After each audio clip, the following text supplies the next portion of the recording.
പഴമയുടെ പ്രതാപം നിലനിർത്തിക്കൊണ്ട് അത്യാധുനിക രീതിയിൽ നവീകരിച്ച തൃശൂർ ടൗൺ ഹാൾ ഉദ്ഘാടനത്തിനൊരുങ്ങി.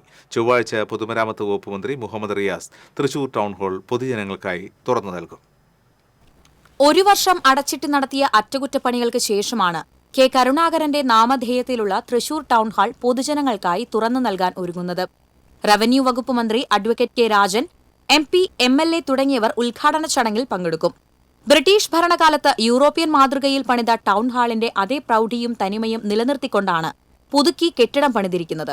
ഏകദേശം 3 കോടി രൂപ ചെലവഴിച്ചാണ് തൃശൂർ പബ്ലിക് ലൈബ്രറി അടങ്ങുന്ന ടൗൺ ഹാൾ കെട്ടിടം പൊതുമരാമത്ത് വകുപ്പ് നവീകരിച്ച് മനോഹരമാക്കിയിരിക്കുന്നത്. കെട്ടിടത്തിന് മുകളിലുണ്ടായിരുന്ന വെള്ളക്കെട്ടും ചോർച്ചയും അടക്കം കാലങ്ങളായി നിലനിന്നിരുന്ന പ്രധാന പ്രശ്നങ്ങൾക്ക് ഇതോടെ ശാശ്വത പരിഹാരമായി. ഹാളിന്റെ ഉൾവശം 90 സെന്റിമീറ്ററോളം ഉയർത്തി തട്ടുകളായിട്ടാണ് കുഷ്യനുള്ള 453 പുതിയ ഇരിപ്പിടങ്ങൾ ക്രമീകരിച്ചിരിക്കുന്നത്. ആളുകൾക്ക് യഥേഷ്ടം സഞ്ചരിക്കാനാവും വിധം 4 പാസേജുകളും ഒരുക്കിയിട്ടുണ്ട്. അതിനാൽ തന്നെ ഇരിപ്പിടങ്ങളുടെ എണ്ണവും കുറഞ്ഞിട്ടുണ്ട്. ഇരിപ്പിടങ്ങൾക്കിടയിൽ വെളിച്ച സംവിധാനം ഒരുക്കിയിരിക്കുന്നതിനാൽ ആളുകൾക്ക് ഏത് സമയത്തും തടസ്സം കൂടാതെ കയറുകയും ഇറങ്ങുകയും ചെയ്യാം. കയർ കൊണ്ടുള്ള പഴയ സൗണ്ട് പ്രൂഫ് സിസ്റ്റത്തിന് പകരം ഇറക്കുമതി ചെയ്ത അക്കോസ്റ്റിക് പാനലിംഗ് ആണ് ചെയ്തിരിക്കുന്നത്. ലേറ്റസ്റ്റ് ടെക്നോളജി ഉപയോഗിച്ചുള്ള അത്യാധുനിക ശബ്ദ സംവിധാനമാണ് മറ്റൊരു പ്രത്യേകത.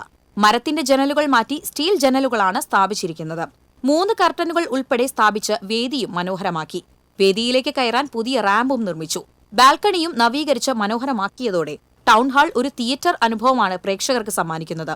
4 ശൌചാലയങ്ങളും ടൈൽസ് വിരിച്ച് മനോഹരമാക്കിയതോടൊപ്പം വെള്ളത്തിലുള്ള സൗകര്യവും ഒരുക്കിയിട്ടുണ്ട്. കൂടാതെ ടൗൺ ഹാൾ കോമ്പൗണ്ടിൽ വെളിച്ചത്തിനായി 4 സ്ട്രീറ്റ് ലൈറ്റുകളും മുൻവശത്ത് ഫോക്കസ് ലൈറ്റും സ്ഥാപിച്ചു കഴിഞ്ഞു. 2ാം ഘട്ടമെന്ന നിലയിൽ ടൗൺ ഹാളിന്റെ കവാടം ഉൾപ്പെടെയുള്ള മറ്റ് നവീകരണ പ്രവൃത്തികളും ഉടനെ ആരംഭിക്കും. TCV news, Thrissur.